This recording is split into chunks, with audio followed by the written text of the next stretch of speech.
Hello, this is Daniel Mart, and today I'm gonna be doing another review.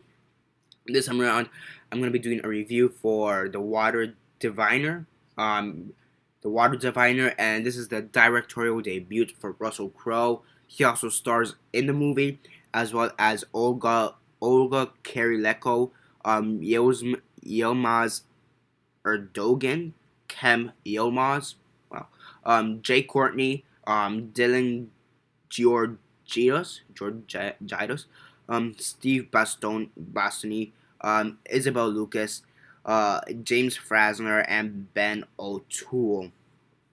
And yeah, before I begin though, 10 second spoiler warning as usual for those who have yet to actually watch the movie and haven't already. Stop the video, go check it out, and come back here and watch the rest of this review. 10 second spoiler warning as usual, starting now.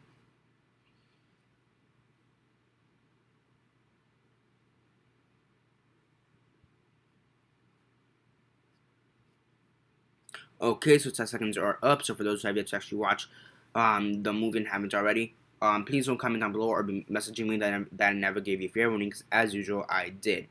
So yeah, The Water Diviner, what did I think of it? As usual, quick synopsis, likes and dislikes, and then the rate. So basically in this movie you have you have Russell Crowe, who portrays Connor, who's this father basically, during World War One, I want to say, from what it seems, World War One, I want to say, or World War Two, one of the World Wars. I don't know, whichever one had the Battle of Gallipoli. Not really sure which one that is, which is kind of ironic because I literally just came out of European history. I should have paid more attention during the World Wars.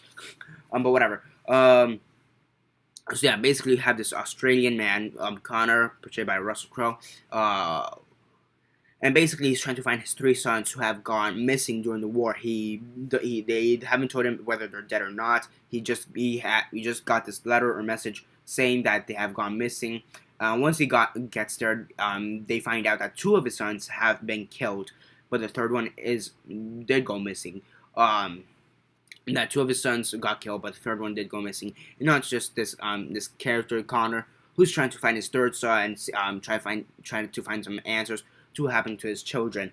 At the same time, you kind of get these flashbacks to what actually did happen in Gallipoli, during the Battle of Gallipoli with his three sons. You get these flashbacks to his three sons and how the two of them died.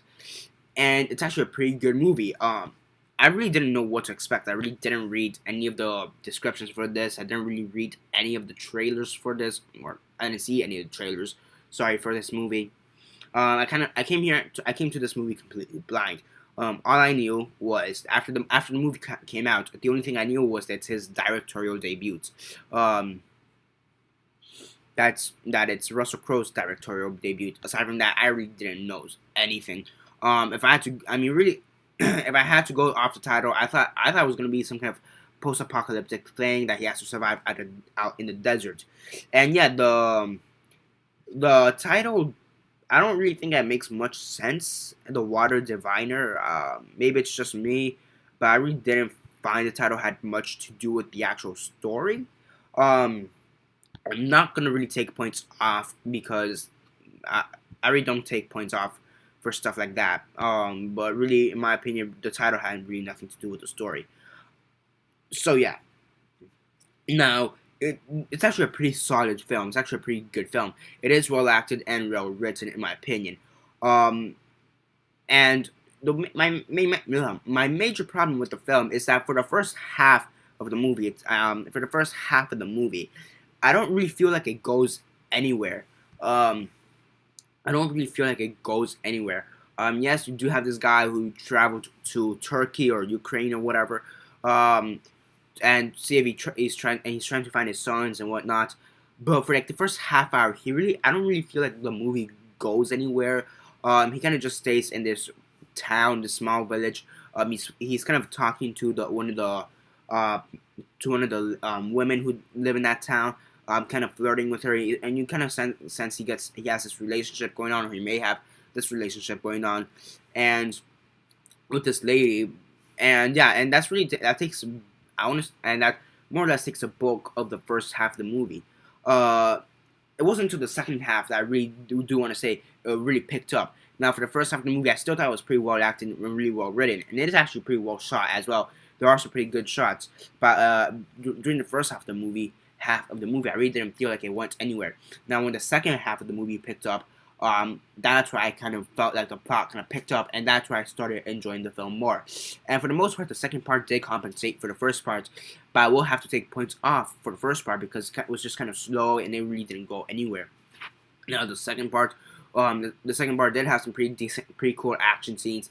I mean, they weren't really like shootout action scenes, but they were like, they were like Russell Crowe running away or trying to get away from danger, but they were still really well shot, and it was actually pretty tense at those times. The romance kind of takes a back burner. I mean, really, the romance we had. I guess if the romance wasn't in the film, I really wouldn't have been watching anything. During the first half, I probably would have just been there thinking it's well written, well shot, but whatever. So yeah, so there is potential for Russell Crowe as a director. I do think there is potential. I do think he still needs to polish up a bit. I mean, yes, this is his debut, but whatever. He has good perception of what he wants to make, and for the most part, he knows what he wants to make, and he does it really well, in my opinion. I mean, there are a few issues with the film being slow at times, especially for the first half, with really nothing going on. But for the most part, it was a well done movie in my opinion. Really well written, really well acted in my opinion, and there are some pretty good shots to enjoy throughout the film. You do figure out what happened to his third son. He did survive. And at the end of the movie, he does survive with his dad. And you do realize or figure out how his other two sons died. One of them was killed with a headshot, like right here, like bomb with a machine gun, almost instantly dead. And the other one was kind of just bled out. He was shot right here in the gut. So you see him holding like his stomach or ligaments or whatever. And the surviving brother, the one who did live at the end of the movie, ends up killing him. A merciful bullet to the head. So yeah, and you do feel for the son. I mean, you see him very few times throughout the movie, but you do feel for the son. One of his brothers literally just went down right beside him. The other brother has his ligaments coming out of his body, and you do want this Connor character. You do want Russell Crowe to figure out what happened to his sons. So it is a very touching story. And at the end of the movie, it says Russell Crowe made this movie so he could show people how there were so many people who were missing who went missing during the war, and that they're not forgotten. So yeah, so overall, it is a pretty good film in my opinion.